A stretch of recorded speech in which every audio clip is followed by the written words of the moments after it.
Dermapen prietaisas tai yra šitas aparatas, kuris yra vienas iš geriausių tokio tipo mikroadatinių aparatų.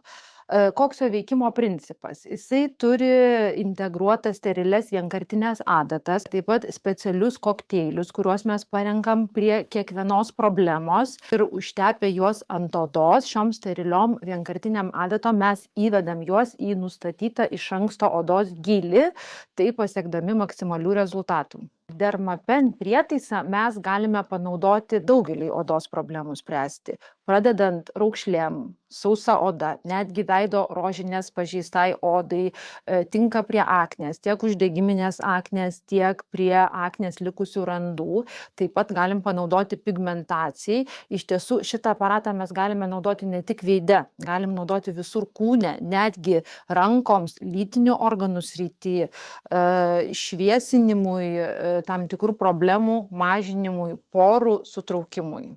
Kas gi vyksta odoj po procedūros? Tai pirmoj eilėj pačios adatos ją pažeidžia mechaniškai nuo paviršiaus iki gylio, kurį mes pasirenkam.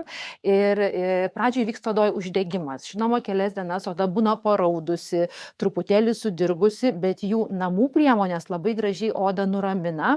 Ir šitas poprocedūrinis periodas iš tikrųjų yra labai lengvas ir lengvai pernešamas.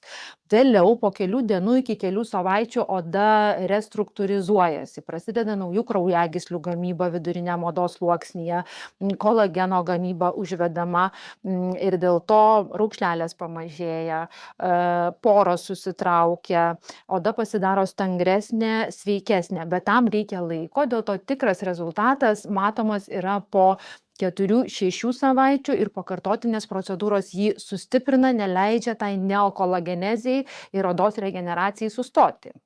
Dermapen procedūros yra atliekamos kursais. Kiek kursų reikės, geriausiai pasakys jums gydytojas, priklausomai nuo problemos.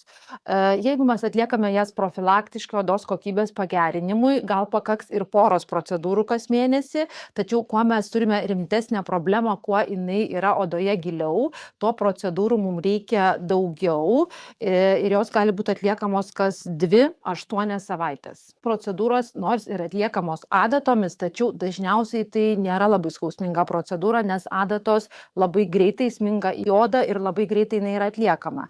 Vis dėlto priklausomai nuo žmogaus jautrumo mes galim nuskausminti, tačiau tai darome retai, nes dažniausiai to tiesiog nereikia.